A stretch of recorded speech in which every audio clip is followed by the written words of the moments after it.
বিদেশি পণ্যে আরোপিত শুল্ক থেকে পাওয়া অর্থ দিয়ে যুক্তরাষ্ট্রের প্রত্যেক নাগরিককে অন্তত $2000 করে লভ্যাংশ দেওয়ার ঘোষণা দিয়েছেন মার্কিন প্রেসিডেন্ট ডোনাল্ড ট্রাম্প।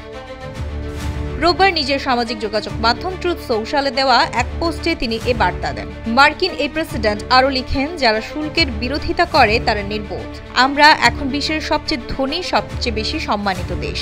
আমাদের দেশে প্রায় কোনো মূল্যস্ফীতি নেই, শেয়ার বাজারের রেকর্ড উচ্চতা, আর মানুষের 401 সঞ্চয় সর্বকালের সর্বোচ্চ পর্যায়ে।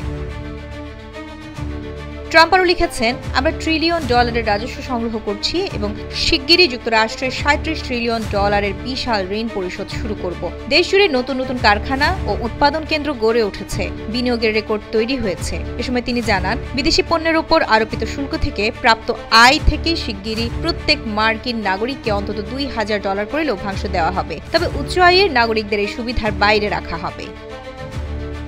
এদিকে ট্রাম্পের এই ঘোষণার বিষয়ে এবিসির দিস উইক অনুষ্ঠানে প্রশ্ন করা হলে যুক্তরাষ্ট্রের অর্থমন্ত্রী স্কট বেসেন্ট জানান, শুল্ক থেকে সরকারের আয় বৃদ্ধি পেলেও এর মূল লক্ষ্য রাজস্ব সংগ্রহ নয়, বরং যুক্তরাষ্ট্রে উৎপাদন ফিরিয়ে আনা এবং বাণিজ্যের ভারসাম্য পুনঃস্থাপন করা।